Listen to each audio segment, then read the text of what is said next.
What if everything you believe about reality is only half the truth? What if time doesn't flow the way you think? What if your choices aren't entirely free? And what if the universe itself is conscious, watching you as much as you watch it?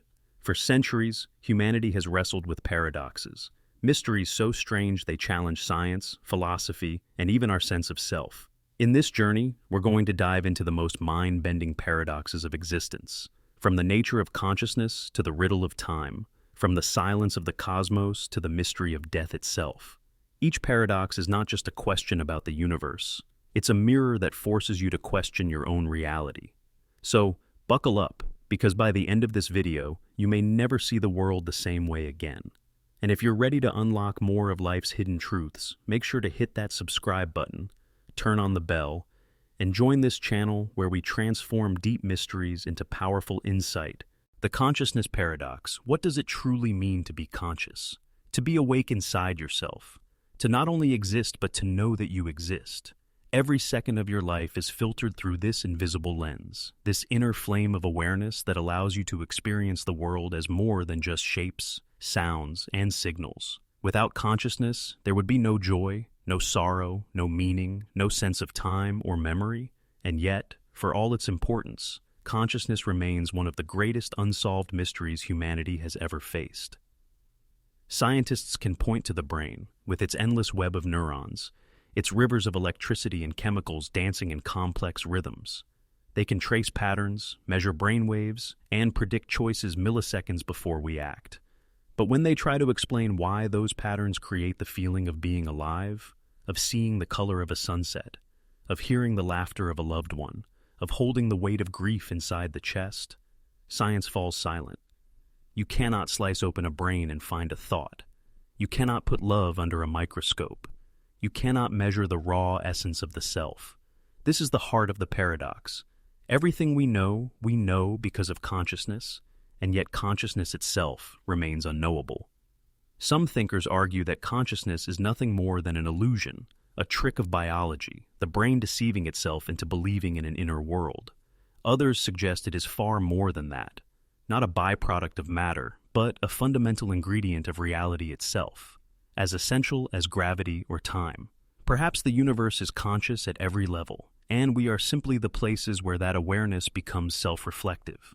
Imagine that your thoughts, your memories, your sense of I might not be accidents of neurons, but expressions of something eternal, woven into the very fabric of existence. But if that is true, then what happens when we die? Does consciousness vanish like a candle flame snuffed out by the wind? Or does it return to some larger source, a vast ocean of awareness from which all individual sparks are born? The paradox forces us to confront questions that have haunted humanity since the beginning. Who am I? What am I beyond this body? Why can I think about my own thinking? The Consciousness Paradox is not just a scientific puzzle, it is a personal one. Every time you pause and listen to your own thoughts, every time you close your eyes and drift into dreams, every time you ask yourself why you are here, you are standing at the edge of it. To live is to exist inside this unsolvable mystery. You are both the question and the answer, the observer and the observed. Consciousness is the light that illuminates everything else, yet it cannot shine fully on itself. And maybe that is the deepest truth of all. The very thing that makes life meaningful may be the one thing we can never fully explain.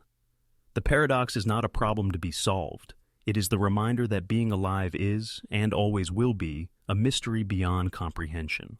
The free will paradox. From the moment we wake up each morning, we are faced with choices. What clothes to wear, what words to speak, which path to walk. Every decision feels like it belongs to us, as if we are the masters of our own destiny, carving out our future with every small act of will.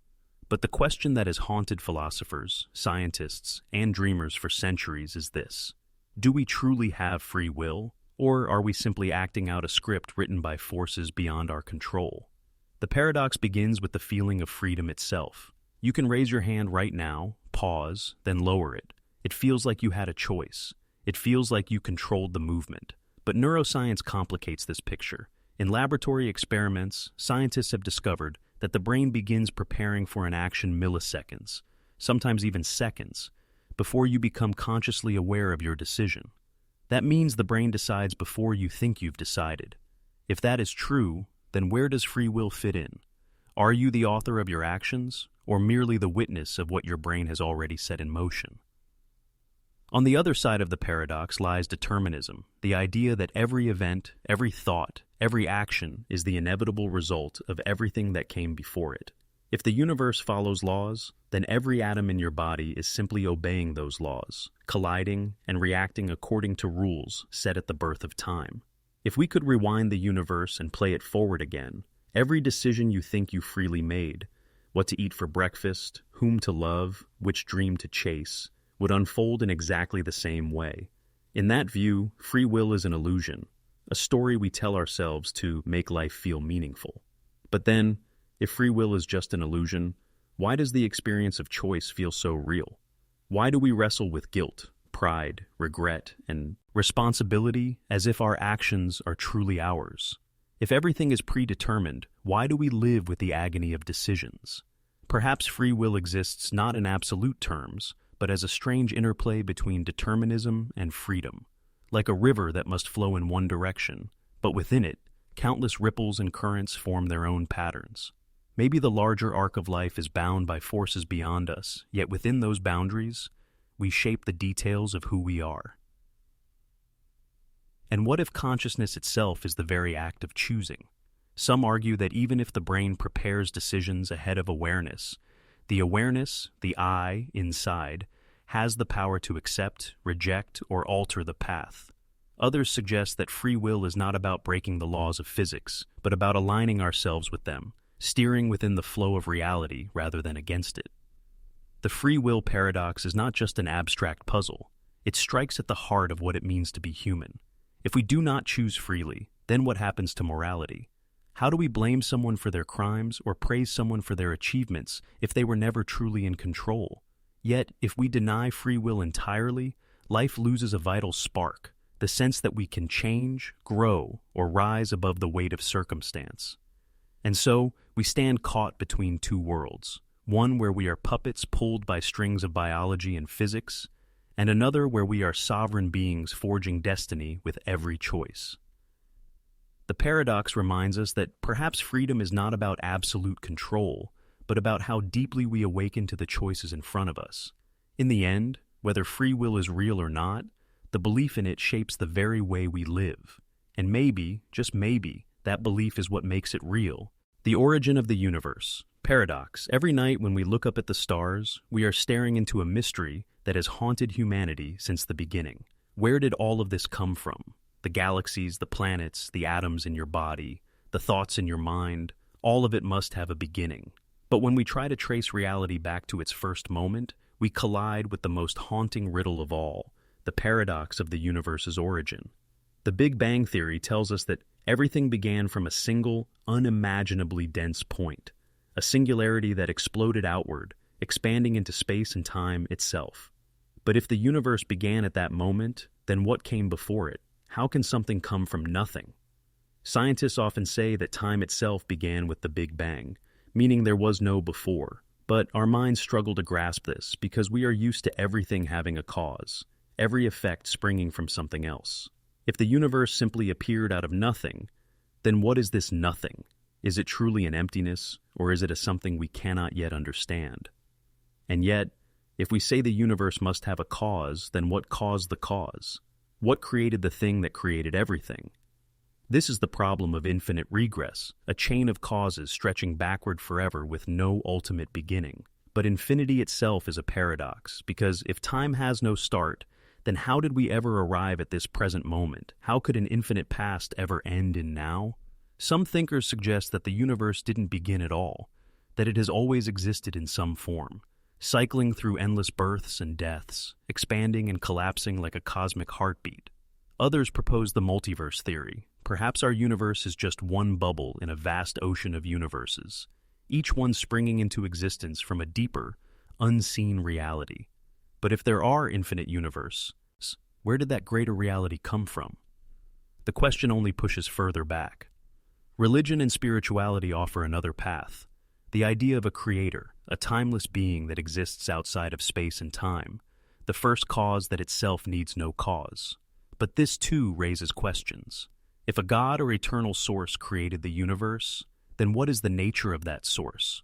Why did it create anything at all? And why this universe, with its laws, its galaxies, and its fragile sparks of life? The paradox of origin is not just a scientific puzzle, it's an existential one. Because to ask where the universe came from is also to ask where we came from, and why we are here at all. Every atom in your body was forged in the core of stars, and every star was born from the explosion of earlier stars, stretching back to the very first moment of cosmic expansion. Your existence is tied to that first spark, and yet, that spark remains unexplained. Perhaps the answer is forever beyond human comprehension. Perhaps our minds, built to survive on a small planet, cannot grasp the logic of ultimate beginnings. Or perhaps the paradox is the answer itself. That existence simply is. That being itself needs no cause. That the greatest mystery is that there is something instead of nothing. The origin of the universe. Paradox leaves us standing in awe, at the edge of understanding, staring into a silence that stretches beyond stars. We may never know how it all began, but the very act of asking connects us to the cosmos. To live is to be part of this mystery, to carry within us a fragment of the universe still trying to understand itself. The infinity paradox. Infinity is a word that slips easily from our tongues. Yet when we try to hold it in our minds, it dissolves into something vast and impossible. Infinity is not just a number. It is the idea of endlessness, of something without boundary or conclusion. We encounter it when we look up at the night sky and wonder if space stretches on forever, when we try to count higher and higher, only to realize there is no final number, when we ask what existed before the beginning of time. Infinity feels both real and unreal, both necessary and impossible. That is the paradox. Think about numbers for a moment. You can count to 100, 1,000, 1,000,000. No matter how far you go, there is always one more. That means numbers stretch endlessly in both directions, not only forward into the infinite, but also backward. If infinity is real, then there was never a first number, never a final limit. But how can something exist without a beginning? Our minds, built to see beginnings and endings everywhere, struggle to grasp an idea that has neither. Now, consider the universe.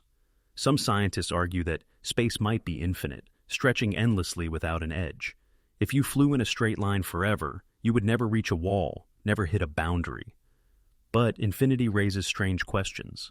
If space is infinite, does that mean there are infinite galaxies, infinite stars, infinite versions of you and me scattered across the cosmos? And if there are infinite possibilities, then every possible reality must exist somewhere.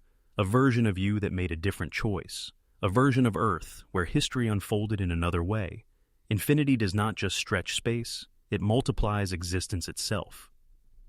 But infinity also appears in time. If time extends infinitely into the future, then every moment will eventually repeat. Every conversation, every thought, every action will eventually return in some form, endlessly cycling across eternity. And if time is infinite in the past, then how did we ever arrive at the present? Imagine an endless chain of days stretching backward without beginning.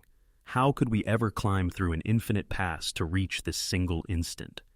That is one of the most haunting puzzles. If the past is infinite, the present should be unreachable. And yet, here we are. Infinity even creeps into science and mathematics in unsettling ways. Zeno's paradoxes showed that motion itself becomes strange when divided into infinite steps. You must first travel half the distance, then half again, and again, and again. An infinite series of halves that should never be completed, yet you still arrive. In physics, infinities appear in equations as warning signs, as if reality itself resists being compressed into our human symbols. Black holes, quantum fields, the very birth of the cosmos. Again and again, infinity rises like a ghost in the mathematics, hinting at truths beyond comprehension. And yet, some thinkers argue that infinity does not exist at all, that it is nothing more than an illusion of thought. Perhaps the universe is finite but unbounded, like the surface of a sphere, without edges but not endless. Perhaps numbers only stretch as far as we can count, and the rest is just abstraction. But if infinity is unreal, why does it shape our understanding so powerfully? Why does it appear in equations, in cosmology, in the very foundations of logic? The infinity paradox is more than a riddle. It is a mirror reflecting our struggle with the limits of human thought. To imagine infinity is to step into a space where the mind itself falters, where language collapses, where we are forced to admit that some truths may lie forever beyond us. And yet, infinity is also what gives existence its grandeur. It is the reason we gaze into the night sky and feel both small and eternal. It is the reason we can dream without end, reaching for something larger than life itself. Perhaps infinity is not meant to be solved, but felt, a reminder that existence is vaster than our comprehension, and that the journey of understanding will always stretch further than the destination. The paradox of infinity is not that it cannot be explained, but that it refuses to end, just like infinity itself. The God paradox, from the dawn of human thought, one question has lingered above all others: does God exist? Every civilization, every culture, every age of humanity has reached for some higher power, some eternal source beyond the visible world. For some, God is the creator, the uncaused cause who spoke the universe into being. For others, God is an illusion, a story we invented to comfort ourselves in the face of fear and death. And between these two poles lies the God paradox, the puzzle of whether the divine is real or whether it is born from the depths of our own consciousness. The paradox begins with logic itself. If everything in existence has a cause, then the universe, with its stars and galaxies and laws, must also have a cause. But if we follow that chain backward, we face a problem of infinite regress. What caused the cause of the cause? To stop the chain, philosophers argue, there must be a first mover, something uncaused and eternal, outside the rules of time and space. Many call that first mover God. Yet here lies the paradox. If everything must have a cause, then how can God exist without one? If God needs no cause, then why can't the universe itself be the thing without a cause? Science deepens the puzzle. Cosmology traces the universe back to the Big Bang, but it cannot tell us why it happened, or why the laws of physics are so perfectly balanced to allow life to exist. The odds of such fine-tuning are staggering. Too precise, some argue, to be the result of chance. Is this evidence of a designer, or could infinite universes exist, each with different laws, making our universe just one lucky accident? The paradox grows sharper the more we learn. Every scientific discovery seems to solve one riddle, only to open the door to deeper mysteries. The God paradox is also psychological. On one hand, the human mind craves meaning, and belief in God offers purpose, morality, and hope. On the other, skeptics argue that the same need for comfort proves the illusion. We imagine a higher power because we fear the void. But if God is merely a human invention, then how has the idea endured for thousands of years, shaping entire civilizations, inspiring art, music, sacrifice, and even wars? Could such a powerful idea emerge from nothing? Or does the persistence of belief hint at something real behind the imagination, like smoke revealing an unseen fire? And then there is the personal side of the paradox. People who believe often point to experiences beyond explanation, moments of awe, transcendence, or unity with something greater.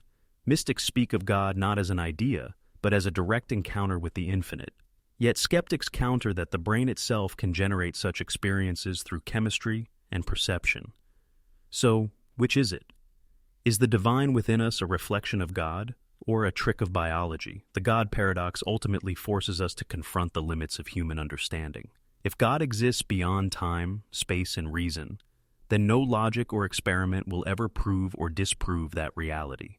To ask for evidence of God may be like asking for evidence of love, real, powerful, and transformative, yet not measurable under a microscope.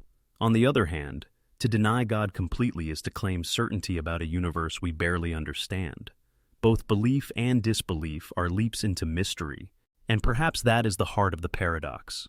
If God exists, he is beyond proof. If God does not exist, we may never escape the longing for him. Either way, humanity stands forever in between, reaching upward, questioning, doubting, believing, and searching. The paradox of God is not just about theology or science. It is about us, about the hunger of the human spirit for something greater than itself. Maybe the real question is not whether God exists, but what we become in the search. For in reaching toward the divine, whether real or imagined, we touch the very essence of what it means to be human, restless, curious, and forever standing at the edge of mystery. The quantum superposition paradox. In the world we see around us, reality feels solid, predictable, and stable. A chair is a chair, a tree is a tree, and the sun will rise tomorrow, just as it did yesterday. But when we peer into the microscopic heart of matter, into the strange world of atoms and particles, the rules of reality collapse into something almost dreamlike. At the quantum level, objects do not exist in one definite state. Instead, they exist in many possible states at once, until they are observed. This is the essence of quantum superposition, and it leads us straight into one of the strangest mysteries of science, the quantum superposition paradox. Imagine an electron. In our everyday world, we expect it to be in one specific place at one specific time. But in quantum mechanics, the electron does not follow that rule. Instead, it exists in a cloud of probabilities, occupying many positions at once, like ripples spreading out in every direction. It is not here or there, but both here and there, and everywhere in between. Only when we measure it does the electron choose a location. Until that moment, it exists in a ghostly blend of possibilities. The most famous illustration of this paradox is Schrödinger's cat. Picture a cat inside a sealed box, connected to a quantum device that has a 50% chance of releasing poison. According to quantum theory, until you open the box, the cat is not simply alive or dead. It is both alive and dead at the same time, existing in a superposition of states. It is only when you look inside that the cat's fate becomes real. But how can a cat, a living creature, exist in such an impossible state? The thought experiment forces us to face the unsettling truth. Quantum mechanics seems to suggest that observation itself plays a role in shaping reality. And this raises an even deeper question. Does the universe exist in definite states when no one is looking? Or does reality remain in a cloud of possibilities until consciousness collapses it into something tangible? If so, what does that mean about our role as observers? Are we passive witnesses of the universe, or active participants in bringing it into being?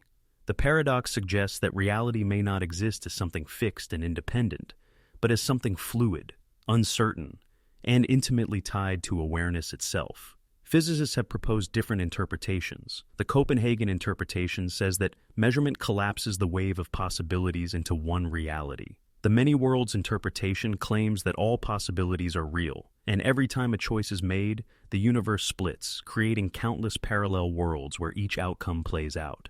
In one universe, Schrödinger's cat lives. In another, it dies. In some universes, you made a different decision, lived a different life, walked a different path.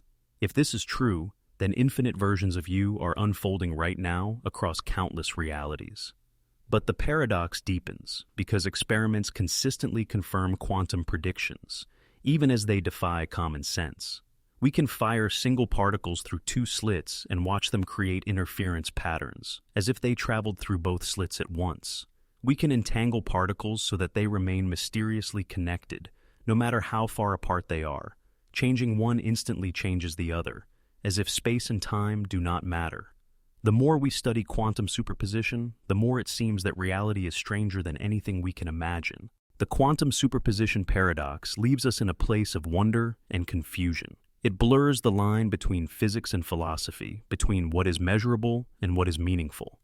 It forces us to ask, is reality an objective thing out there, or is it something co-created by the act of observation? And if consciousness plays a role, what does that say about us, the observers?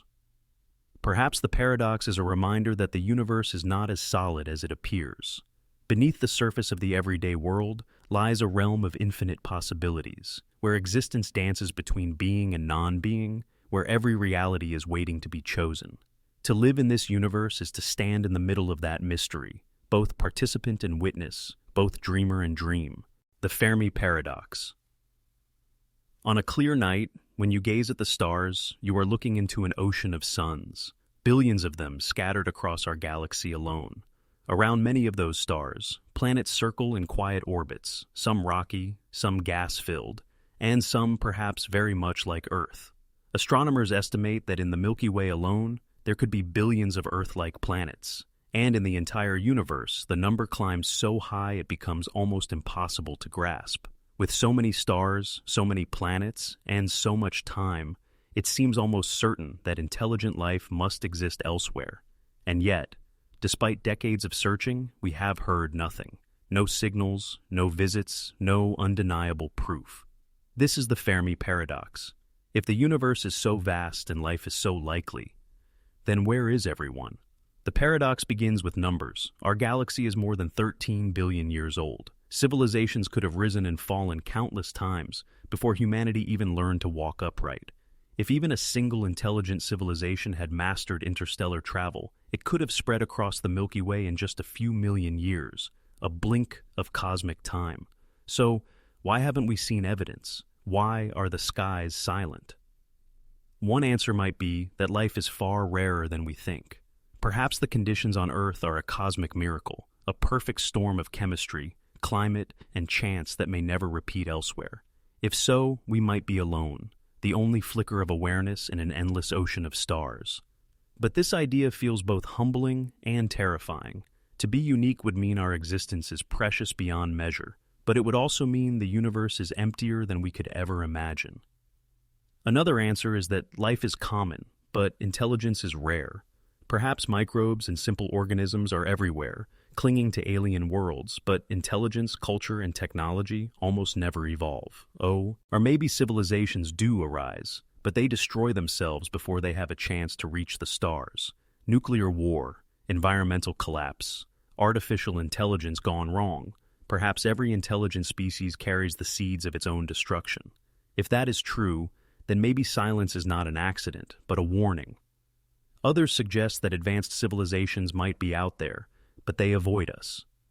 This is the zoo hypothesis, the idea that Earth is being deliberately left alone, like animals in a cosmic reserve, observed but not interfered with. Maybe humanity is not ready for contact, not mature enough to step into the wider community of the galaxy. Or perhaps alien civilizations communicate in ways we cannot yet detect, signals hidden in dimensions of physics we have not discovered. Then there is the darker possibility that advanced civilizations exist, but something hunts them.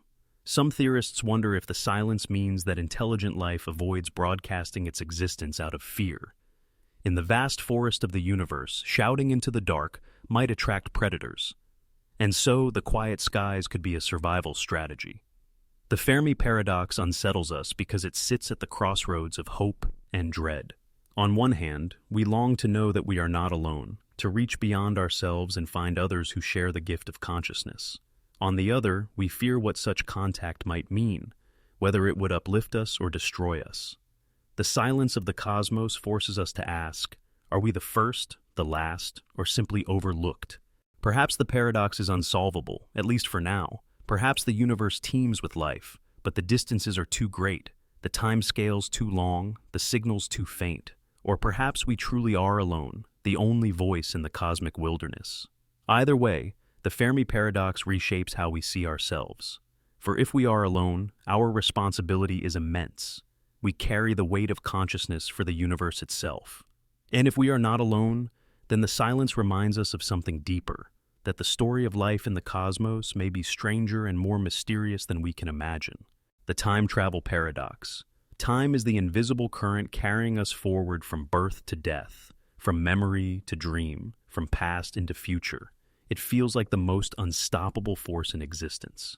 No matter what we do, no matter how desperately we cling to a moment, it slips through our hands like water, pushing us forward whether we are ready or not. Yet, for centuries, humanity has dreamed of breaking free from time's grip, of traveling into the past to rewrite history, or leaping into the future to glimpse what lies ahead. The idea of time travel stirs our imagination, but it also plunges us into one of the strangest riddles of existence. The time travel paradox. Einstein's theory of relativity showed us that time is not absolute. Time can stretch, bend, and even slow down depending on speed and gravity. Astronauts traveling near the speed of light would experience time more slowly than people on Earth. To them, only a few years might pass, while centuries unfold back home. In this way, a kind of time travel into the future is possible. Not fantasy, but physics, but traveling backward into the past, is where the paradox truly begins. Imagine stepping into a machine and returning to the past. You arrive decades earlier and meet your younger self, or perhaps your grandparents before they had children. Here lies the famous grandfather paradox. If you were to prevent your grandparents from meeting, you would erase your own existence. But if you never existed, then who traveled back to prevent it in the first place? The logic collapses in on itself like a snake eating its own tail. The paradox does not end there. If time travel to the past were possible, wouldn't we already have evidence? Wouldn't we see travelers from the future walking among us, revealing secrets, warning us of disasters? The silence suggests either time travel is impossible, or that those who use it are bound by rules we cannot comprehend. Some interpretations of physics try to escape the paradox. The many worlds theory suggests that every time you travel to the past and change something, you do not rewrite your timeline, you simply create a new one. In this view, the universe splits into countless branches, each holding a different version of events.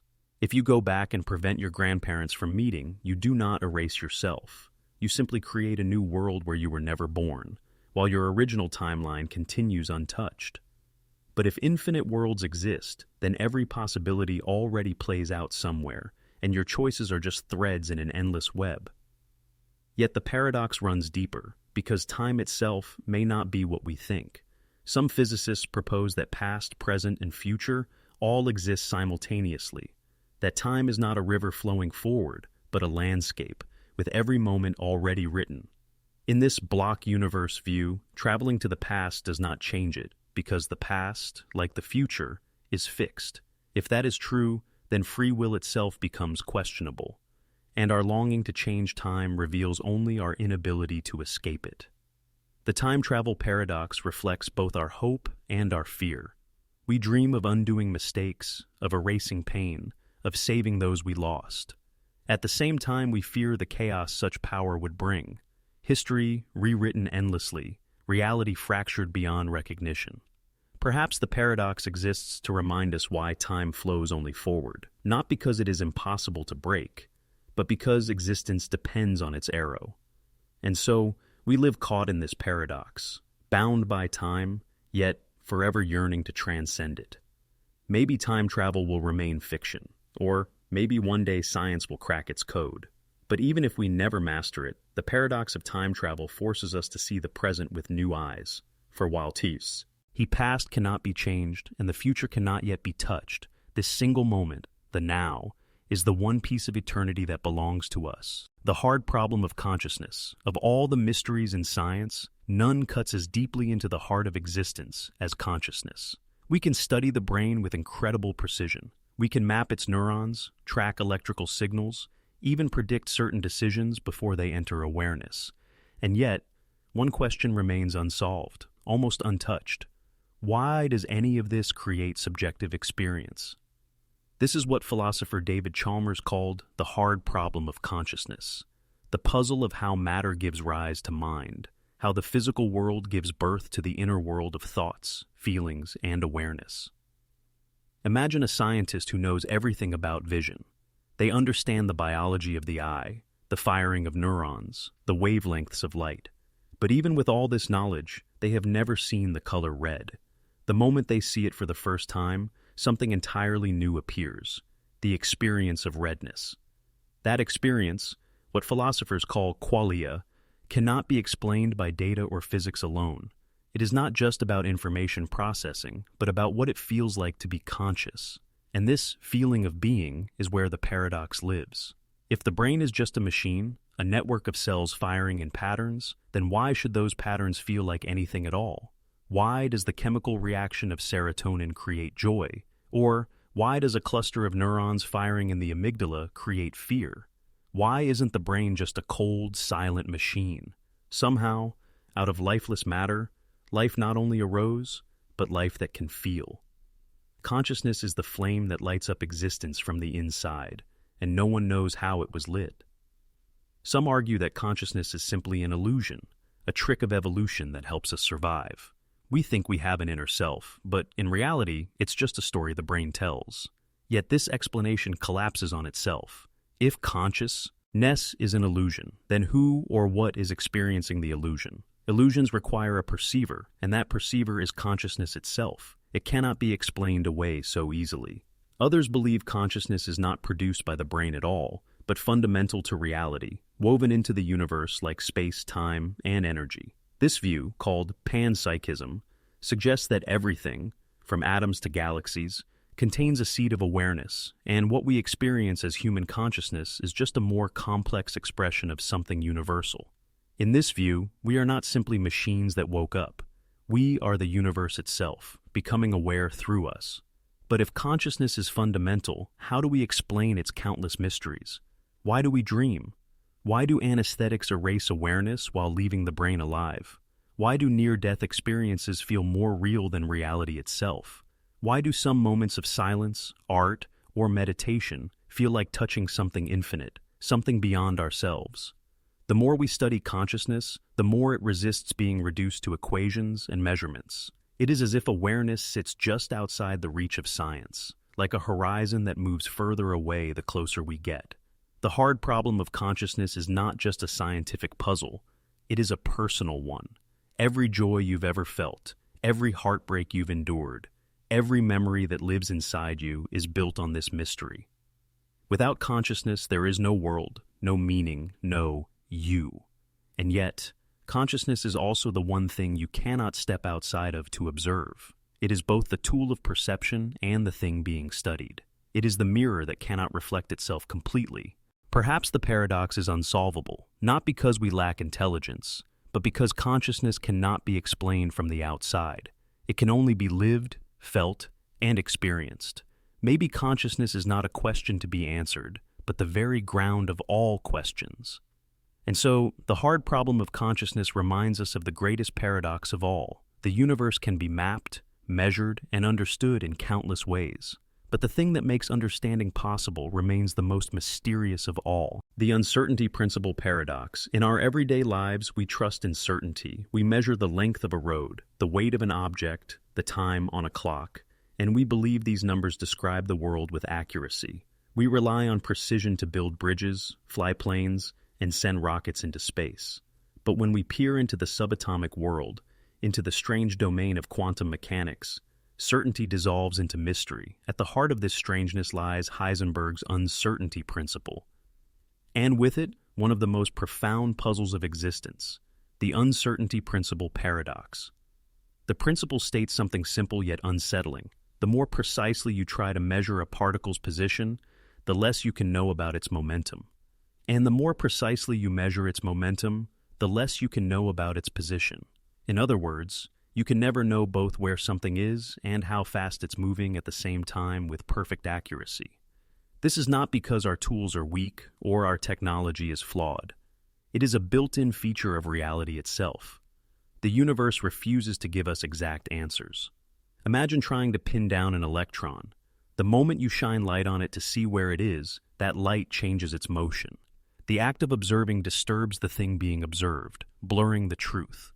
This means that at the quantum level, particles don't have fixed positions or speeds until they are measured. They exist instead in clouds of probability, as if the universe itself hovers in a haze of uncertainty. The paradox arises because this principle shakes the very foundation of reality. If we cannot know both the position and momentum of a particle, then determinism, the idea that the future can be perfectly predicted from the past, collapses. In classical physics, if you know all the positions and velocities of all particles, you can predict the future of thus, the entire universe. But the uncertainty principle says you can never have that knowledge. Reality is not a machine running on predictable gears, but a dance of probabilities, where chance and uncertainty are woven into the fabric of existence.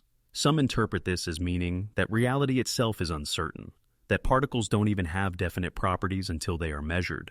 If so, the act of measurement does not just reveal reality, it helps create it. This ties back to the strange question raised by quantum mechanics. Does the universe exist in definite states when no one is looking, or does observation itself bring reality into being? The uncertainty principle hints that the very limits of what we can know may also shape what can exist. And yet, uncertainty is not just a scientific concept, it is also philosophical. It forces us to confront the idea that knowledge has boundaries. We cannot grasp reality in its totality. There will always be things beyond our reach, beyond our measurement, beyond our comprehension. This can feel unsettling, but it can also feel liberating. For if uncertainty is built into the universe, then life itself is open-ended, not fixed. The future is not locked, but alive with possibilities. The paradox deepens when we realize that uncertainty, which seems like a limitation, is also what makes reality stable. Without uncertainty, atoms could not form, matter could not exist, and life itself would be impossible. The fuzziness at the heart of reality is not a flaw. It is the foundation of existence. The same principle that denies us certainty also gives us the richness of a universe that can evolve, create, and give rise to consciousness. The uncertainty principle. Paradox reminds us that the universe is not a puzzle to be completely solved, but a mystery to be lived. Certainty may be an illusion, but in that illusion lies the beauty of choice, chance, and creation. Perhaps the paradox is not meant to frustrate us, but to invite us into wonder, to show us that even in the smallest particles, existence is not rigid, but alive, uncertain, and free. The paradox of life's purpose. From the moment we are old enough to wonder, we begin asking questions. Why am I here? What is my purpose? What does life mean? These questions haunt every generation, whispered in sacred temples, debated in philosophy halls, and wrestled with in the silence of sleepless nights. To be human is to long for purpose, to seek a reason for our existence beyond mere survival. And yet, when we search for it, we often collide with an unsettling truth. The universe itself appears silent, indifferent, and perhaps devoid of any inherent meaning. This is the paradox of life's purpose. We hunger for a reason to exist, but existence may offer none. On one hand, religion and spirituality have long answered this question.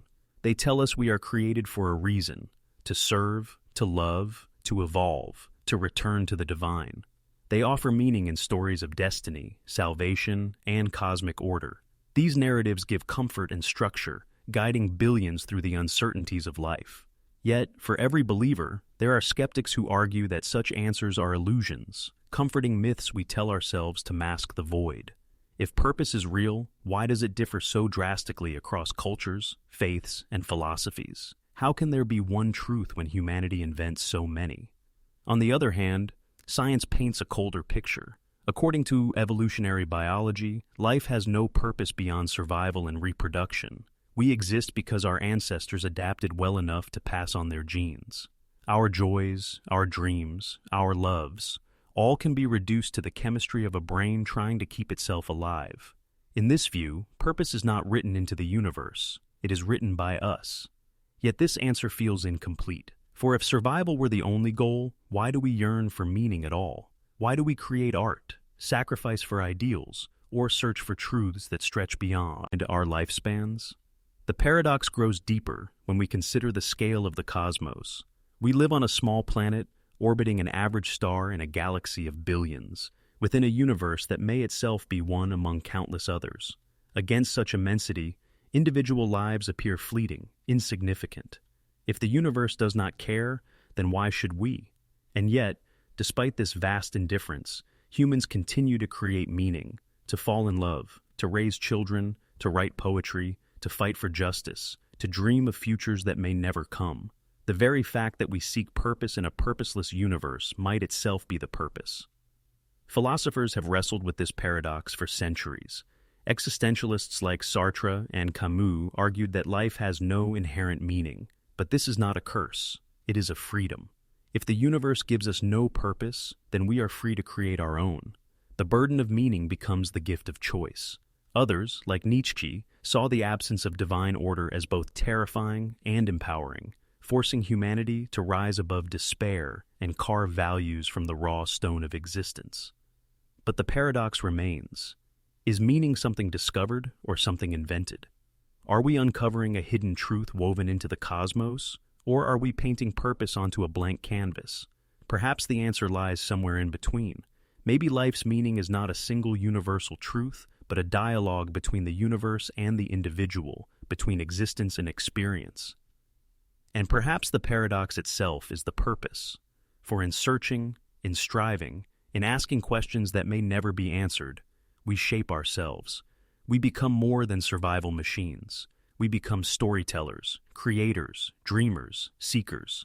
The hunger for meaning, even if never satisfied, gives life its depth and beauty. The paradox of life's purpose reminds us that the silence of the universe is not emptiness, but invitation. The universe may not hand us meaning, but it offers us the canvas of existence, vast, mysterious, and waiting. And what we choose to paint upon it may be the very reason we are here. The wave-particle duality paradox. When we look at light, it feels simple. It streams from the sun, bounces off surfaces, and enters our eyes to paint the world with color. For centuries, scientists debated whether light was made of waves or particles. Waves explained how it spreads and bends. Particles explained how it strikes and energizes matter. But the deeper we looked, the more reality defied either explanation. Today, we know that light, and in fact all matter, behaves both as a wave and as a particle. This is the wave-particle duality paradox, a truth so strange it reshaped physics forever, forcing us to admit that reality is not what it appears. The classic experiment that revealed this paradox is the double-slit experiment. When scientists fire light at two narrow slits, it creates an interference pattern on the screen behind them, the signature of a wave, rippling and overlapping. But when light is sent one photon at a time, the same interference pattern appears, as though each single particle of light traveled through both slits simultaneously, interfering with itself. It is as if reality does not decide whether light is a wave or a particle until it is observed. The paradox deepens when we change the experiment. If detectors are placed to observe which slit the photon goes through, the interference pattern vanishes. Light behaves like a particle, choosing one slit or the other. But if we remove the detectors, the wave pattern returns. The mere act of observation changes the outcome. This raises profound questions. Does reality exist in a definite state when unobserved, or is it shaped by the act of being seen? And the paradox is not limited to light. Electrons, atoms, even large molecules have shown the same duality. At the quantum level, everything seems to exist as both a wave of possibilities and a particle of actuality. The universe itself appears to play a double role, flickering between forms depending on how we interact with it. But how can something be both? A wave is spread out, continuous, and delocalized. A particle is discrete, solid, and localized. They are opposites, yet light, and all matter, is somehow both. Some physicists interpret this as proof that our categories are too limited. Light is neither a wave nor a particle, but something beyond both. Something our minds cannot fully grasp, only describe in fragments. Others turn to the many worlds interpretation, suggesting that each possibility, each path through the slit, actually happens, splitting reality into countless branches. The wave-particle duality paradox forces us to confront the unsettling possibility that reality itself is not fixed, but relational. What we see depends not only on what exists, but on how we choose to measure it. In this view, the universe is not a static stage, but a dynamic interaction between observer and observed, between possibility and actuality. Philosophically, the paradox reverberates far beyond physics.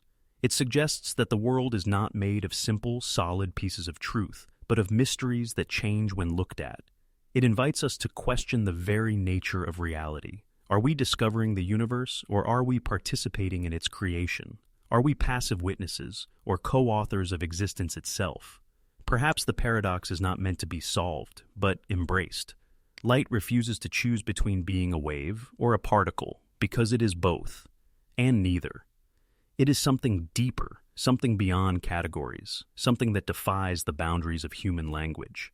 And maybe that is the ultimate lesson, that the universe is stranger than our minds can imagine, and in its strangeness lies its beauty.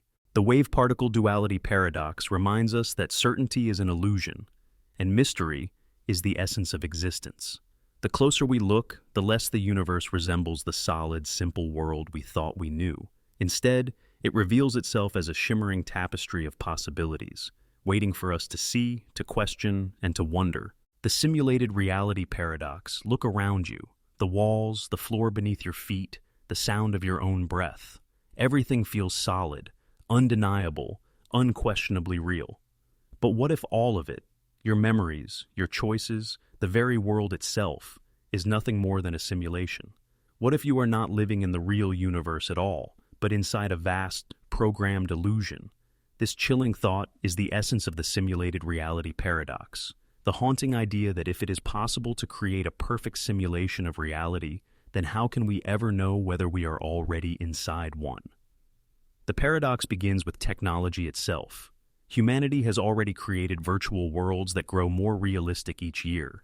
From video games to virtual reality headsets, we are building environments where people can walk, explore, and even feel emotions as if they are real. If our technology continues to advance, it seems inevitable that one day we will create simulations indistinguishable from reality, entire worlds filled with conscious beings who believe they are alive. And if that is possible, then the probability is staggering. There may be countless simulated worlds for every one real one, which means statistically it is far more likely that we are in a simulation than in the original reality. This argument, made famous by philosopher Nick Bostrom, creates a disturbing puzzle. If advanced civilizations exist, surely some of them would have developed the ability to run such simulations. And if they can, they likely would, for research, entertainment, or even to replay their own history. But if countless simulated worlds exist, how can we ever prove that ours is not one of them? Every piece of evidence we gather would itself be part of the simulation, making it impossible to step outside the system to check. The paradox deepens when we think about the strange rules of our universe. Quantum mechanics tells us that reality exists in probabilities until observed, almost like a video game that renders only the parts of the world you look at. The speed of light acts as a universal limit, as if it were the maximum data transfer rate in a cosmic program. Even the digital structure of matter, particles behaving like bits of information, hints at a world that might be built from code. Are these coincidences, or are they signs that the universe is more like a simulation than a solid reality? But the paradox doesn't stop at science. It reaches into philosophy and identity. If we are simulated, does that make our lives meaningless? Or does meaning still exist, even if it was programmed into us? If our emotions, hopes, and dreams are coded, does that make them any less real to us? After all, what is real, if not the experience itself? If you love, suffer, or dream inside a simulation, those experiences are real to you, and perhaps that is enough. There is also the unsettling question of the simulators themselves. If we live in a simulation, who created it? Are they beings so advanced we cannot even comprehend them? Are they curious researchers, playing with worlds the way we play with computer models? Or are they indifferent creators, leaving us to exist without explanation? And what happens if they grow bored, or decide to shut it all down? Does our universe simply blink out of existence, leaving nothing behind? The simulated realities paradox traps us in an impossible loop. If we are in a simulation, we cannot prove it. If we are not, we cannot disprove it. Either way, the possibility changes how we see ourselves. It forces us to question whether reality is truly objective, or whether it is something more fragile, more mysterious, and perhaps more controlled than we ever imagined. And yet, even if this is a simulation, perhaps it doesn't matter, because what gives life meaning is not whether it is base reality or not, but how we live within it. Love still feels like love. Pain still feels like pain. Dreams still guide us forward. If everything is a simulation, then it is a simulation so convincing it creates real purpose, real beauty, and real mystery. The simulated reality paradox whispers a truth both terrifying and liberating. Perhaps it does not matter whether life is real or simulated. What matters is that you are here, aware, conscious, asking questions that no simulation can erase. The Nothingness Paradox, close your eyes for a moment and try to imagine nothing. Not darkness, not emptiness, not silence. Because those are still something. Imagine the complete absence of anything at all. No space, no time, no matter, no thought. Pure nothingness. Can you do it? The human mind struggles, because even when we try, we end up picturing something. A void, a blank canvas, an empty darkness. But those are still forms of existence. True nothingness seems impossible to grasp. And this is the Nothingness Paradox. If nothing is truly nothing, how could something ever come from it? And if something has always existed, then nothing never truly existed at all. Philosophers have wrestled with this riddle for centuries. Why is there something instead of nothing? The universe is vast, filled with galaxies, stars, and life. But why does it exist at all? If nothing is the default state, how did the universe ever emerge? Science tells us that the cosmos began with the Big Bang, but that only shifts the question. Why was there a Big Bang instead of eternal nothingness? What sparked the first spark? Some scientists suggest that nothing may not truly exist. Even in the vacuum of space, particles appear and disappear in strange quantum fluctuations, as if reality refuses to be empty. Perhaps what we call nothing is simply a deeper form of something, invisible and waiting to emerge. But this explanation feels incomplete because it redefines nothing into something else. The paradox remains: can true nothingness ever exist, or is existence itself unavoidable? Religions often answer with creation stories. God, or a divine force, brought everything into being. But this too raises a deeper question. If God exists, then why God instead of nothing? If the divine is eternal, then why couldn't the universe itself be eternal? Every answer seems to push the question one step further back, but never erases it. The mystery of nothingness lingers like a shadow at the edge of thought, and perhaps the paradox cuts deeper, because to imagine nothingness is to imagine the absence of ourselves. Death frightens us not only because it ends life, but because it tempts us with the possibility of non-existence, of vanishing into nothing. But can we ever truly experience nothingness? Consciousness cannot grasp its own absence. If you die and nothing remains, there will be no you to notice. In this way, nothingness is beyond experience, beyond imagination, beyond comprehension. The paradox grows heavier the more we reflect. If nothing cannot exist, then existence must be eternal, in some form, in some way. But if nothing could exist, then why doesn't it? Why is there a universe at all? Why are you here reading these words, thinking these thoughts? The fact that there is something, anything, is itself the greatest mystery. Maybe the nothingness paradox is not meant to be solved, but to humble us. It reminds us that existence is not guaranteed, not explainable, not inevitable. It could have been nothing, but it is not. It is this, a universe of stars, of planets, of consciousness, of questions. And perhaps that is the miracle, not that we can't explain why something exists, but that something exists at all. The nothingness paradox whispers the ultimate riddle.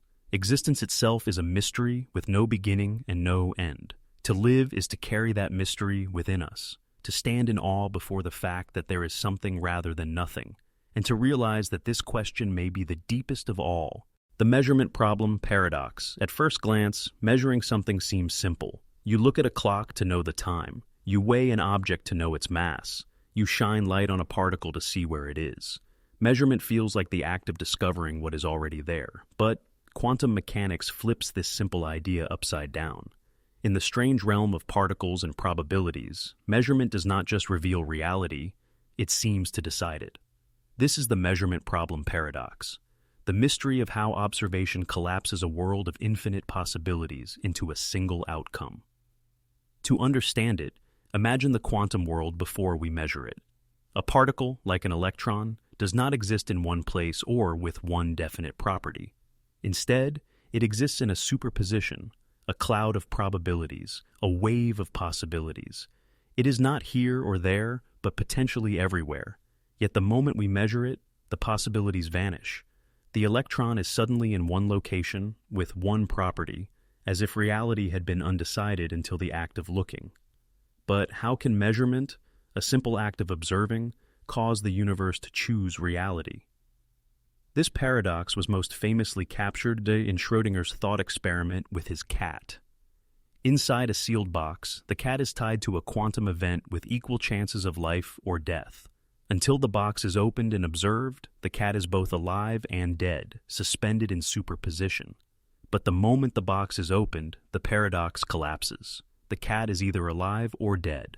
The measurement problem asks, what caused this collapse? Was it the opening of the box, the awareness of the observer, or something deeper?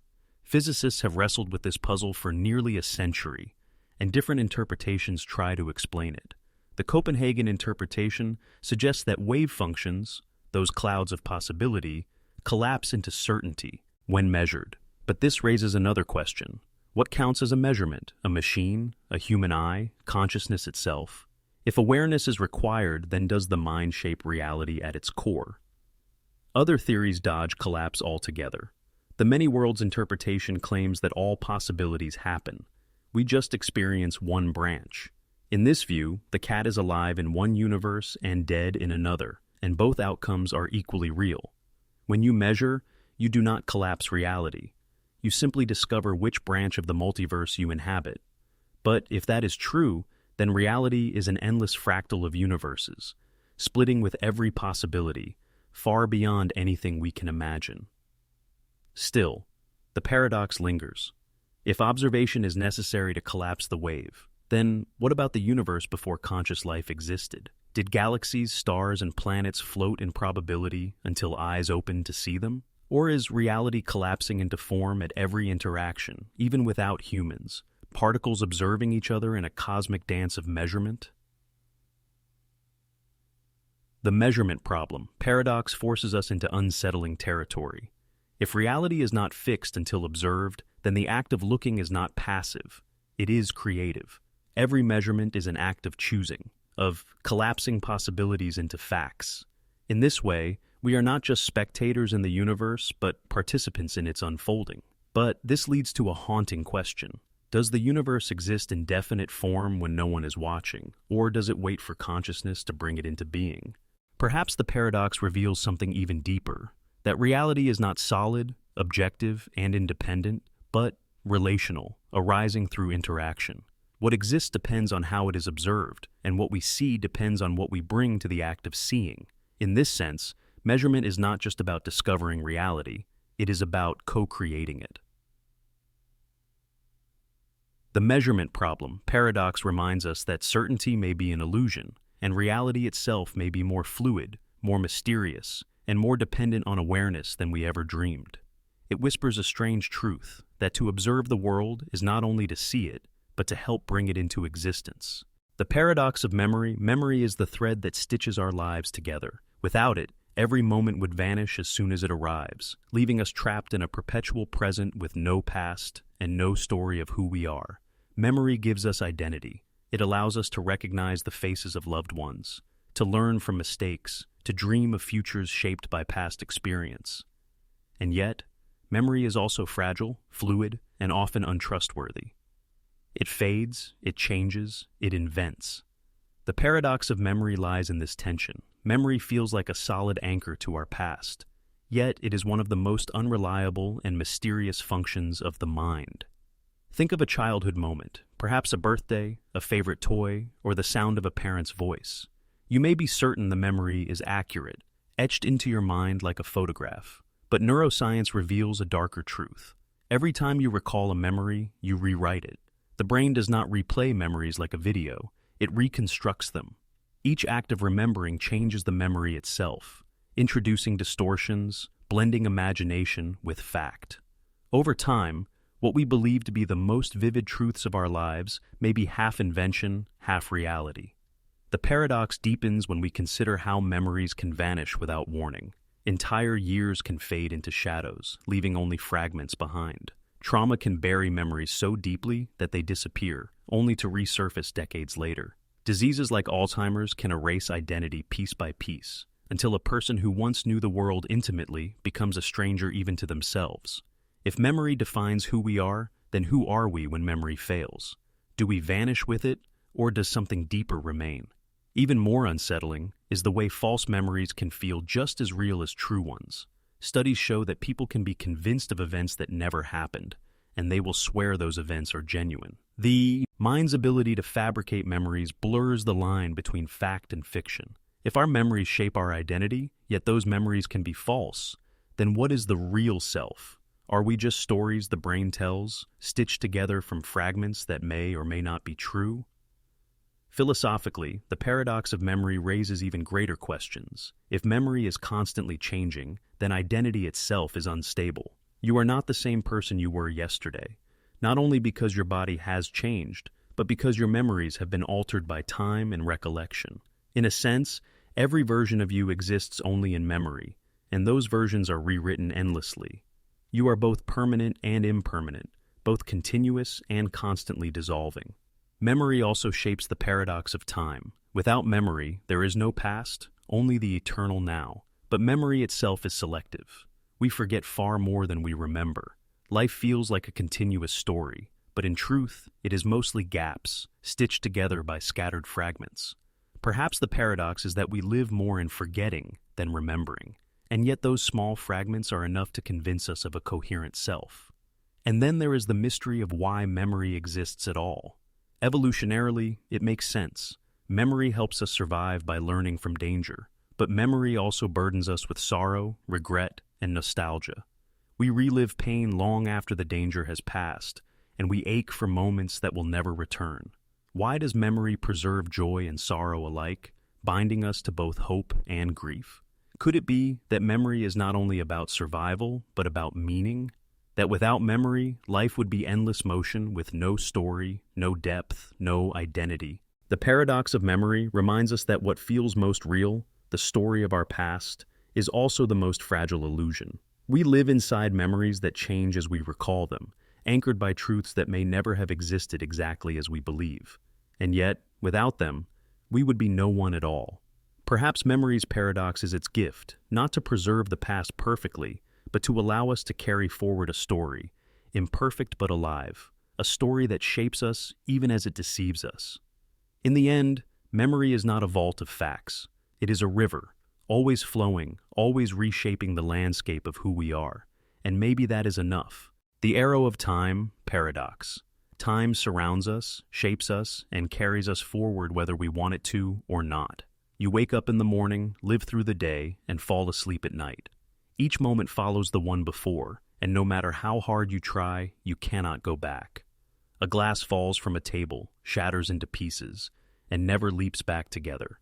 Smoke rises from a fire, but never reverses and returns to the wood. You grow older, but never younger. This one-way flow is so obvious we rarely question it. Yet when we turn to physics, the mystery explodes. The laws of nature do not require time to move forward. On paper, time could just as easily run backward as forward. And this is the arrow of time paradox. Why does time have a direction at all? At the microscopic level, the equations of physics are reversible. If you film two colliding particles and play the video backward, the motion still makes sense. Nothing in the mathematics of Newton, Einstein, or even quantum mechanics insists that time must move from past to future. But our lived experience tells a different story. The arrow of time points forward, and we cannot escape it. Where does this arrow come from? One explanation lies in entropy, the tendency of systems to move from order to disorder. A deck of cards neatly stacked in order is improbable. Shuffled randomly, it is far more likely. A tidy room requires effort to maintain. Left alone, it drifts into chaos. The universe itself follows this law, from the Big Bang, an ordered low-entropy state, to the present, where entropy is far greater. The arrow of time may simply be the arrow of entropy, the universe always moving from order into disorder. But here's the paradox. Why was the universe in such a low-entropy, highly ordered state to begin with? If entropy tends to increase, why did it start so improbably ordered at the birth of time? Why not begin already in chaos? The arrow of time, it seems, is not built into the laws of physics, but into the initial conditions of the universe, yet no one can explain why those conditions existed. The paradox deepens when we think about memory. We remember the past, but not the future. Why? Because memory, like time, depends on entropy. A footprint on the sand records the past because order was disturbed into disorder. But we have no footprints of the future, no record of what has not yet happened.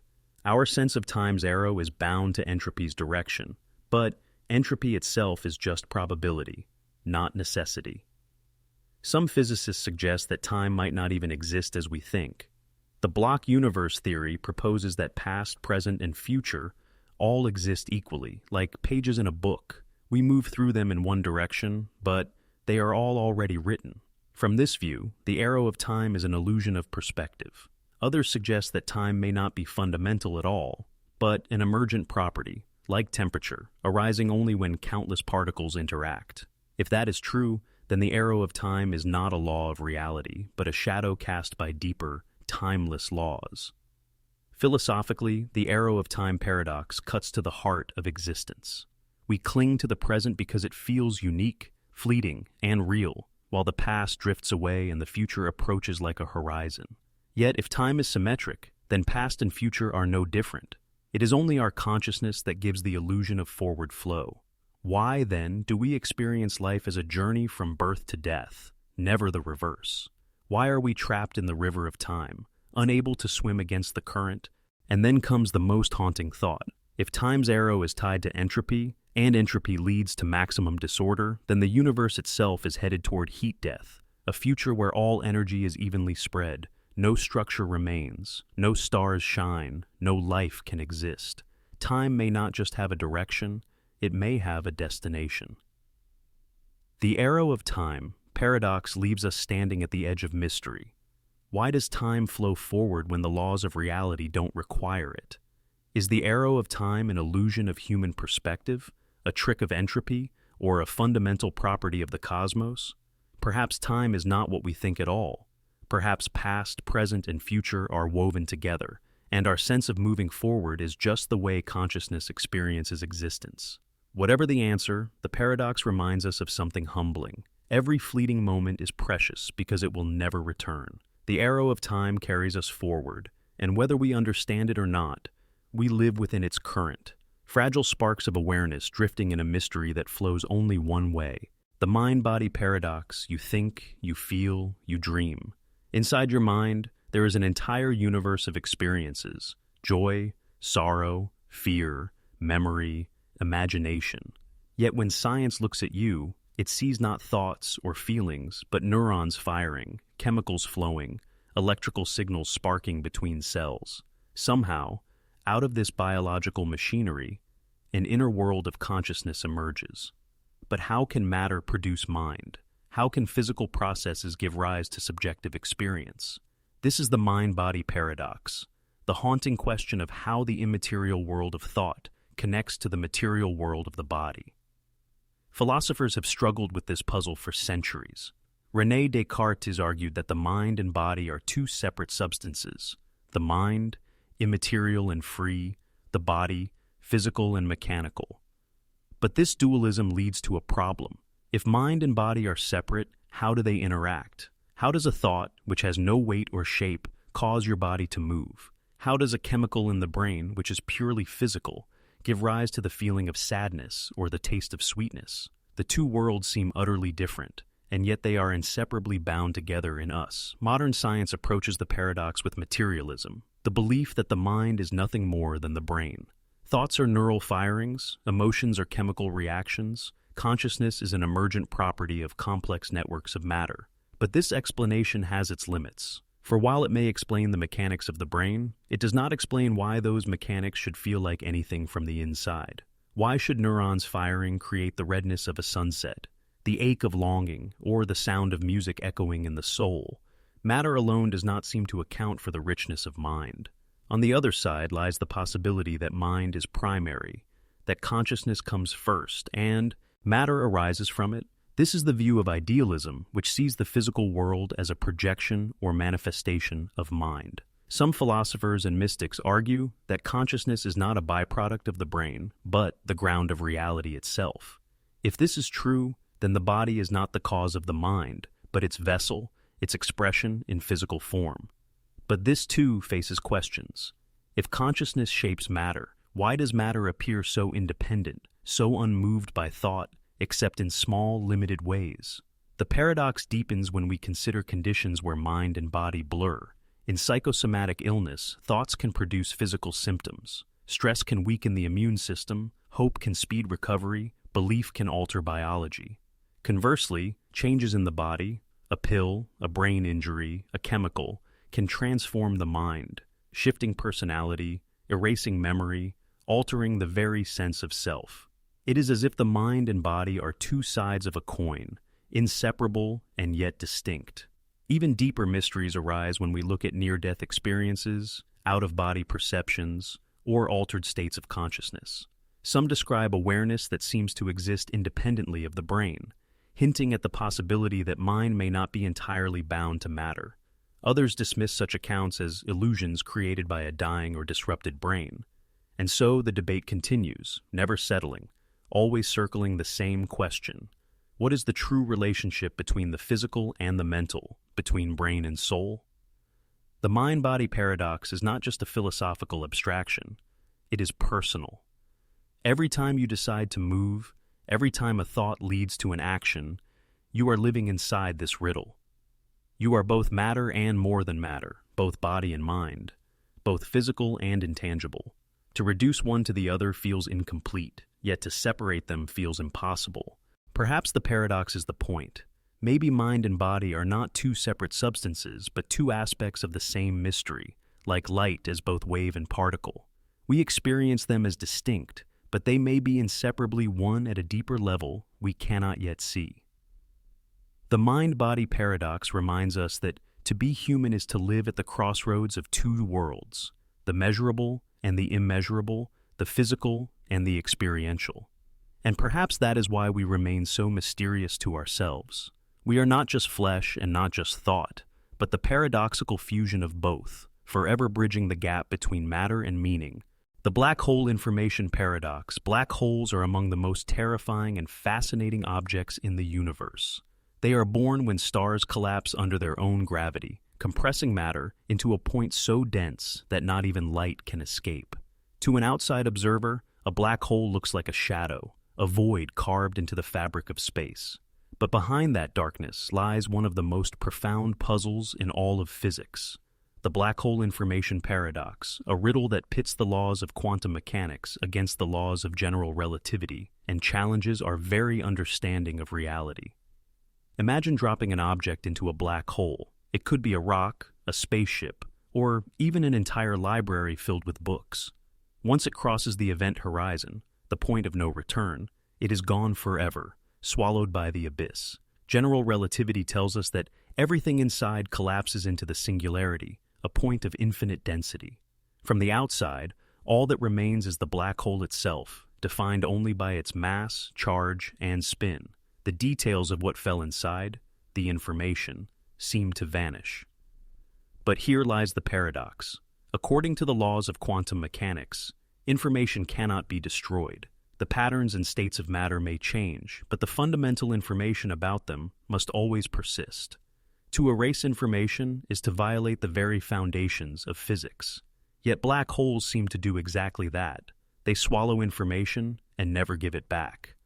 How can both theories, relativity and quantum mechanics, be true when they contradict each other at the edge of a black hole?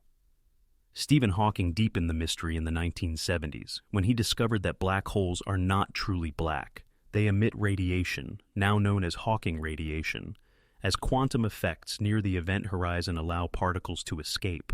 Over unimaginable stretches of time, this radiation causes the black hole to shrink and eventually evaporate. But the radiation is random, containing no trace of the information that fell in.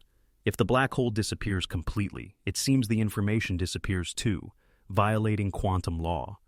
This is the heart of the black hole information paradox. Physicists have proposed solutions, but none are without problems. One idea is that information is somehow preserved in the radiation, encoded in subtle correlations we don't yet understand.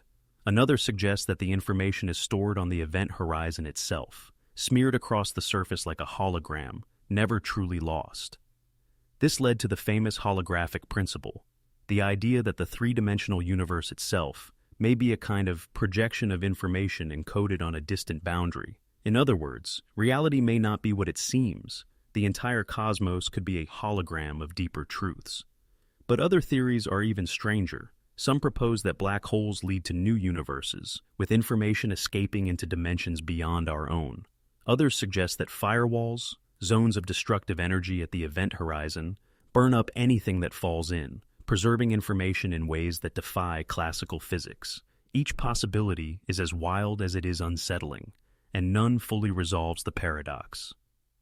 The black hole information paradox matters because it is not just about black holes.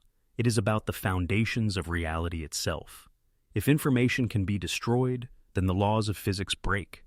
If it cannot, then our understanding of space, time, and gravity must be rewritten.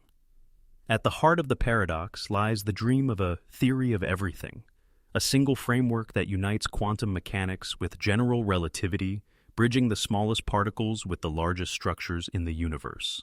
Philosophically, the paradox carries an even deeper weight.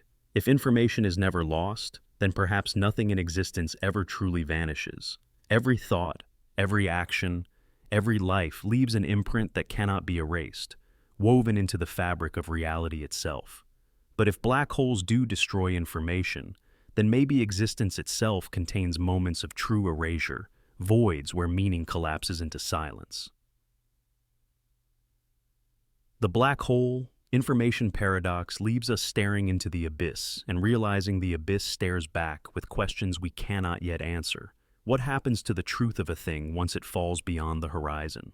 Does it survive in some hidden form, or does it vanish forever? The answer could reshape not only our understanding of physics, but of life, memory, and existence itself. The paradox of death. Death is the great shadow that follows us from the moment we are born. We know it is inevitable. Every breath we take carries us closer to it. Every life that begins ends in it. And yet, despite its certainty, death remains the greatest unknown. We spend our lives surrounded by it, losing loved ones, witnessing its touch in nature, knowing it awaits us. Yet no one who crosses its threshold can fully return to tell us what lies beyond. This is the paradox of death. It is both the most certain part of life and the greatest mystery we can never solve. On one hand, death feels like an end, the extinguishing of life, the collapse of consciousness, the silence after the final heartbeat. Biology explains it simply. The body ceases to function, the brain shuts down, and the person we once knew no longer exists. From this view, death is absolute, final, irreversible. Yet, paradoxically, death also feels like a passage, a door rather than a wall. Across cultures and civilizations, humans have imagined afterlives, heavens, rebirths, or spiritual realms where death is not the end, but a transformation. The certainty of death collides with the uncertainty of what, if anything, lies beyond it. The paradox cuts even deeper when we consider consciousness. If the mind is only the brain, then death is the end of awareness, as final as a flame extinguished. But if consciousness is more than matter, if it is fundamental to reality, then perhaps it continues, even when the body fails. Near-death experiences, visions, and spiritual encounters have led many to believe that death is not annihilation, but transition. Skeptics dismiss these as tricks of a dying brain, illusions born of trauma and chemistry. But the fact remains. No one knows. Death is the one journey every human takes, yet it is forever beyond the reach of the living to fully understand. Philosophical. The paradox of death shapes how we live. On one side, the certainty of death can feel crushing. Why strive? Why dream? Why create? If everything we do is erased in time, the thought of non-existence can stir dread, an abyss that swallows meaning itself. Yet on the other side, death gives life urgency and beauty. Because time is limited, moments matter. Because we cannot live forever, love burns brighter, choices become precious, and each day carries weight. Without death, life might stretch endlessly, blurring into monotony. With death, life becomes fragile and sacred. Culturally, the paradox has inspired myths, religions, and philosophies. Some see death as a return, the soul returning to its source, the body returning to the earth. Others see it as rebirth, the wheel of existence turning endlessly. Still others embrace it as finality, urging us to make meaning here and now. Death is both feared and revered, resisted and accepted, denied and embraced. It is the one truth that unites all people, yet divides them endlessly in interpretation. And then there is the personal paradox. We know death is something that happens to others, yet we cannot truly imagine our own non-existence. Try to picture yourself gone. No thoughts, no awareness, no you. The mind recoils because consciousness cannot imagine its own absence. This makes death both knowable and unknowable. We know it will happen, but we cannot experience it until it does. It is the horizon of life, always visible, never reachable, until the very end. The paradox of death is not just about the end of life. It is about what it means to live. It asks us to face the inevitable and decide how to respond. With fear, with denial, or with acceptance. Perhaps the paradox is not meant to be solved, but lived with, to let the mystery of death remind us of the miracle of life. Maybe the true meaning of the paradox of death is this. It forces us to wake up, to realize that time is not infinite, to cherish the fragile, fleeting moments we are given, to live not in fear of the end, but in gratitude for the beginning we were given at all. For in the shadow of death, life shines brighter, a brief flame burning against the infinite night. The Bootstrap Paradox, cause and effect, are the foundations of how we understand reality. A seed is planted and a tree grows. A spark ignites and a flame appears. A decision is made and a consequence follows. The entire structure of science, history, and even daily life depends on this simple chain of logic. Every effect has a cause, and every cause leads to an effect. But the Bootstrap Paradox shatters this certainty. It asks, what if something exists without a clear origin, trapped in a causal loop where it creates itself? The paradox often appears in time travel thought experiments. Imagine a person who travels into the future and finds a brilliant piece of technology, say, a book of equations or a machine. They take it back into the past and give it to a scientist who then publishes it or builds it, making it famous. But here's the problem. Where did the idea come from? The traveler got it from the future, but the future only had it because the traveler brought it from the past. The knowledge has no point of creation. It simply exists in a loop with no origin. This is the essence of the Bootstrap Paradox. An object, an idea, or even a person exists in time without ever being created in the first place. It has no beginning, no moment of birth. It just is, forever circulating in the loop of time. The term itself comes from the expression, pulling yourself up by your own bootstraps, an impossible task, just like the paradox of something creating itself. But the paradox is not just science fiction. It strikes at the very heart of causality. If such loops are possible, then the arrow of cause and effect, the foundation of reality, collapses. How do we define existence if something can come from nothing, not through creation, but through an endless loop of self-reference? Physicists who study time travel theories sometimes allow for closed causal loops as mathematically possible. In general relativity, space-time can, in certain extreme conditions, bend in ways that permit paths that return to their starting point, closed time-like curves. In such a universe, events could create themselves, but the implications are staggering. If cause and effect lose their grounding, then our understanding of logic, history, and time itself breaks down. The Bootstrap Paradox also raises questions about free will. If you only know something because you brought it back from the future, did you ever truly choose it? If a song exists only because someone from the future gave it to the past, is there any true creativity in it, or is it a hollow echo of something with no origin? The paradox suggests a world where events are locked in eternal repetition, stripped of beginnings and originality. Philosophically, the paradox connects to deeper questions about existence itself. The universe seems to demand a cause, but what if it is its own cause? What if reality itself is the ultimate bootstrap paradox, a loop with no external creator, no beginning, just existence creating itself eternally? The Big Bang may not have been the start, but one point in a self-sustaining cycle. If so, then perhaps the universe is not a story with a first chapter, but an endless circle, a loop without origin. But here lies the tension. Human thought longs for beginnings. We want to know who wrote the book, who built the machine, who created the world. The Bootstrap Paradox denies us that comfort.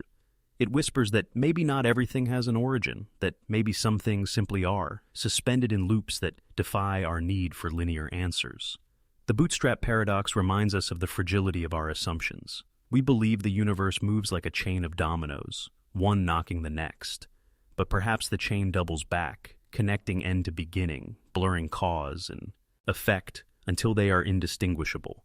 And if that is true, then reality may be far stranger and far less linear than we ever imagined. The Multiverse Paradox, when you look at the night sky, it feels like you are staring into infinity. Billions of stars, countless galaxies, and endless stretches of space. Our universe feels immeasurable, vast beyond comprehension. But what if even this enormity is not all there is? What if our universe is only one bubble in an ocean of universes, each with its own laws, its own histories, its own possibilities. This is the multiverse paradox, the staggering idea that while multiple universes may explain some of the deepest mysteries of existence, it also raises questions that might never be answered. The paradox begins with fine-tuning. Our universe is balanced on a razor's edge. The strength of gravity, the charge of the electron, the speed of light. These values are so precise that even the smallest change would make life impossible. If gravity were slightly stronger, stars would collapse too quickly. If it were weaker, galaxies would never form. Everything about our universe seems improbably perfect for life. Did this happen by chance, or is there an explanation? The multiverse offers one. If countless universes exist, each with different laws and constants, then it is not surprising that at least one would be suitable for life, and we happen to live in that one. But this explanation creates its own paradox. If there are infinite universes, then everything possible must exist somewhere. A universe where you never existed, a universe where Earth never formed, a universe where history unfolded in entirely different ways. Even a universe identical to this one, except you are wearing a different shirt. If every possibility exists, then what does possibility even mean? And if infinite versions of you exist, then what makes you unique? Science offers several models of the multiverse. Inflation theory, which explains the rapid expansion of the early universe, suggests that inflation might never stop completely. Instead, it continues in distant regions, creating endless bubble universes, each with its own physical rules. String theory points to extra dimensions that could host other universes, layered alongside ours. Quantum mechanics hints that every choice may split reality, spawning new branches of existence in an endless web of parallel worlds. Each theory expands the horizon of what might be possible, but none can be proven, at least not yet. Here lies the paradox. The multiverse might explain why our universe is the way it is, but if other universes exist beyond ours, how can we ever see them? By definition, they are outside our observable reality. No telescope, no experiment, no machine can reach them. If we cannot prove their existence, then are they science or speculation? Are they an elegant solution to the riddle of fine-tuning? Or are they a story we tell to escape the uncomfortable possibility that our universe is singular, rare, and unexplainable? Philosophically, the multiverse challenges our sense of meaning. If infinite versions of you exist, then does your life matter less? Or does it matter more because this version of you, here, now, is the only one you will ever truly experience? If infinite universes exist, then perhaps meaning is not about uniqueness, but about presence, about living fully in this one universe, regardless of how many others may lie beyond. The multiverse paradox stretches human imagination to its breaking point. It offers comfort that we are not special accidents, but part of a vast and varied reality. Yet it also unsettles us because it suggests that we may never know the full truth. The multiverse might exist, but we may be forever trapped in our bubble, unable to step outside it to see the whole. Perhaps the paradox is the point. The multiverse reminds us of both the vastness of possibility and the limits of human knowledge. It tells us that reality may be far larger than we can comprehend, and that mystery is woven into the very fabric of existence. In the end, the multiverse paradox is not just about other universes. It is about how we see our own. Whether we are alone in one universe or one among infinite, the fact remains. We are here, alive, aware, and asking the question. And maybe that in itself is extraordinary enough. The eternal recurrence paradox. Imagine living your life, every moment, every joy, every sorrow. Now imagine that when you die, instead of moving on to something new, the exact same life begins again. Every detail. The way you laughed as a child, the mistakes you made as a teenager, the heartbreaks, the triumphs, even this moment of listening. All of it repeats perfectly, without change. And not just once, over and over, forever. This is the eternal recurrence paradox, the idea that existence is trapped in an infinite loop, where everything that has happened will happen again, endlessly. The paradox can be traced back to ancient philosophy. The Stoics believed in a cyclic universe, one that burns itself to ashes in cosmic fire and is reborn again, with every detail restored. Later, Friedrich Nietzsche breathed new life into the idea. asking his readers to confront it not as a theory, but as a test. If you knew you would live this life again for eternity, would you embrace it, or would it crush you? The eternal recurrence paradox is not just about physics, but about meaning. From a scientific angle, the paradox is not impossible. The laws of physics suggest that the universe may not last forever in its current form. Some models propose that after expanding, the cosmos could collapse in a big crunch, only to explode again in another big bang. If this cycle repeats endlessly, then everything in it, galaxies, stars, and lives, could recur in exactly the same way. Even without collapse, if the universe is infinite and matter has only a finite number of possible arrangements, then statistically, every arrangement must eventually repeat. Somewhere, sometime, an identical version of you must exist, living this same life. But here lies the paradox. If everything repeats, then is there such a thing as free will? You may feel like you are choosing what to eat, who to love, or what path to take. But if all of it is destined to recur endlessly, then are you truly choosing, or only playing a role in a cycle without end? On the other hand, if life repeats forever, then perhaps each moment gains infinite weight. Every choice matters infinitely, because you are not making it once, you are making it forever. Philosophically, the eternal recurrence paradox forces us to face our relationship with existence. If you recoil in despair at the thought of living your life again and again, perhaps it reveals dissatisfaction with how you are living now. But if you can embrace it, if you would live this same life eternally and still say yes to it, then you have affirmed existence at its deepest level. Nietzsche called this the greatest weight, a burden so heavy that only the strongest souls could embrace it joyfully. Psychologically, the paradox also unsettles us. We like to think of life as a journey towards something new, some destination beyond the horizon. Eternal recurrence removes the horizon and replaces it with a circle. Life is not progress, but repetition, not a story, but a loop. For some, this is terrifying. For others, it is strangely comforting. The idea that nothing is ever lost, that every moment returns, that even death itself is not an end but a return to the beginning. The eternal recurrence paradox stretches across science, philosophy, and spirituality. Is the universe cyclic, endlessly reborn? Or is recurrence only a thought experiment, a mirror held up to our lives to ask us, are you living in a way you would willingly repeat? Either way, it forces us to see time not as a straight line, but as a circle, and to ask what it means if the circle is eternal. Perhaps the paradox is not meant to be solved, but to be lived with. Perhaps it is an invitation to embrace the weight of existence, to live in such a way that if you had to live it again forever, you would not despair. Because whether or not eternal recurrence is true, the lesson it carries is undeniable. Your life is happening now, and the choices you make shape its meaning. The eternal recurrence paradox leaves us with a question only we can answer. If eternity is a circle, would you be proud of the life you are repeating, or would you change it here and now while you still can? The alien paradox: look up at the night sky. Every star you see is a sun, and around many of those suns orbit planets. In recent decades, astronomers have confirmed thousands of exoplanets, some eerily similar to Earth. Statistically, there should be billions of habitable worlds in our galaxy alone, and trillions more across the universe. Life, it seems, should not be rare. Civilizations should be rising, building, exploring, spreading across the stars. And yet, silence. No signals, no visits, no undeniable evidence of others.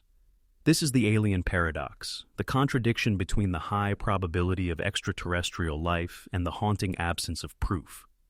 The paradox begins with numbers. The Drake equation, proposed in the 1960s, attempted to estimate the number of civilizations in our galaxy capable of communication. Even with conservative guesses, the number should be large. If intelligent life arises naturally, then the Milky Way should be teeming with civilizations, some far older and more advanced than us. Given enough time, they could have colonized the galaxy millions of years ago. Yet, when we listen with our most powerful telescopes, the universe answers with silence. Where is everybody? Several explanations have been proposed, each unsettling in its own way. One possibility is that intelligent life is far rarer than we think. Perhaps the conditions that allowed life on Earth are almost impossibly unique, a perfect balance of distance from the sun, planetary composition, magnetic shielding, stable climate, and cosmic luck. If so, we may be one of the few, or even the only, intelligent civilizations in the galaxy. The loneliness of such a thought is staggering. Another possibility is that life may be common, but intelligence is rare. Microbes may thrive across the cosmos, but few evolve into beings that build technology, ask questions, or look to the stars. Or perhaps civilizations rise, but they do not last. The Great Filter hypothesis suggests that every advanced civilization faces a barrier, a filter, that prevents it from surviving long enough to explore the galaxy. War, environmental collapse, resource exhaustion, or self-destruction may doom them before they can reach out. If that is true, then either we have already passed the filter, or it lies ahead of us. One possibility is hopeful, the other terrifying. Still others suggest that intelligent life may be everywhere, but invisible to us. Civilizations may be so advanced that their communication methods are unrecognizable, operating on frequencies or dimensions we cannot detect. Or perhaps they deliberately remain silent, observing us from afar, abiding by something like a cosmic quarantine. We might be like children in a cosmic zoo, unaware of the watchers, too primitive to be invited into the greater community of civilizations. Then comes the strangest possibility. What if aliens have already visited? Ancient myths, unexplained phenomena, and mysterious structures have fueled speculation for centuries. But without undeniable evidence, such ideas remain controversial. If they were here, why is there no lasting proof? Why the silence if they have touched our world before? The alien paradox forces us to confront deep questions about our place in the cosmos. Are we truly alone, an improbable spark of consciousness in an indifferent universe? Or are we surrounded by civilizations we cannot yet perceive? And if they exist, why the silence? Is it protection, indifference, or have they already perished, leaving us alone in a galaxy littered with the ruins of extinct worlds? Philosophically, the paradox strikes at our sense of meaning. If we are alone, then life on Earth may be the rarest and most precious phenomenon in the universe, a responsibility that weighs heavily on our shoulders. But if we are not alone, then our story is part of something far greater, a vast tapestry of civilizations, some thriving, some fallen, all written into the stars. Perhaps the silence is not an absence, but an invitation. Maybe the universe waits for us to grow, to reach beyond our small planet, to listen more carefully, or to speak more clearly. The alien paradox is not just about others. It is about us, about what it means to search, to hope, to wonder whether humanity is the first voice in the dark, or merely one among many waiting to be heard. In the end, the alien paradox leaves us staring at the stars with the same question that has haunted humans for centuries. Are we alone, or part of something vast and unseen? And perhaps the silence itself is the answer, a riddle left for us to solve, a challenge written across the night sky. The paradox of observation. At first glance, observation seems simple.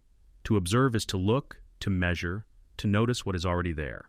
You watch a sunset, you measure a star, you record data in a laboratory. Observation feels passive, a way of receiving reality as it is. But quantum physics tells a different story, one that shatters this comfortable illusion. At the smallest scales of existence, observation is not passive at all. It changes reality. This is the paradox of observation. The act of looking does not just reveal the world, it helps to shape it. Consider the famous double-slit experiment. When particles like electrons are fired at a barrier with two slits, they form an interference pattern, as though they are waves passing through both slits at once. This suggests that each particle exists in a superposition, a state of many possibilities. But when we observe the experiment, something extraordinary happens. The interference pattern disappears, and the particles behave like solid objects, choosing one slit or the other. The simple act of observation collapses the wave of probabilities into a single reality. But why? How can looking change the fundamental behavior of matter? This is the heart of the paradox. Does reality exist independently of observation, or is it completed by it? Does the universe have definite properties when no one is watching, or does it wait for consciousness to bring them into being? If so, then observation is not just a way of seeing, It is a creative force woven into the fabric of existence. Different interpretations of quantum mechanics try to explain this puzzle. The Copenhagen interpretation claims that particles exist in probabilities until observed, at which point they collapse into certainty. But this raises another question. What counts as an observer? A human eye? A machine? Consciousness itself? If the mind is require. The paradox of observation reveals a universe where the boundary between observer and observed is blurred, perhaps even non-existent. It suggests that reality is not fixed, independent, and absolute, but relational, arising from interaction, from the act of looking itself. Perhaps the paradox points to a deeper truth, that the universe and consciousness are not separate, but intertwined. That to observe is not simply to watch the play of existence, but to participate in its unfolding. That reality itself may be, in some mysterious way, a collaboration between matter and mind. The paradox of observation leaves us with an unsettling possibility. Perhaps the world does not exist fully without us. Or perhaps we are not just in the universe. We are helping to create it, moment by moment, every time we look. The paradox of randomness. We live in a world that seems to follow rules. Planets orbit stars. Tides rise and fall with the moon. Day follows night in endless rhythm. Science thrives on this order, building laws and equations that describe reality with precision. Yet hidden within this order is something unsettling: randomness, coin flips, genetic mutations, quantum events, outcomes that appear unpredictable, beyond law, beyond cause. And here lies the paradox of randomness. If reality is governed by laws, how can true randomness exist? And if everything is random, then how can laws, meaning, or order ever arise? At first, randomness seems simple. Toss a coin, and you cannot predict whether it will land heads or tails. Roll dice, and the outcome feels uncertain. But these are only apparent randomness. In principle, if you knew every detail of the initial conditions, you could predict the result. This is determinism. The belief that every event has a cause, and the universe is like a clockwork, unfolding with perfect inevitability. In a deterministic universe, there is no room for true randomness, only ignorance of the causes.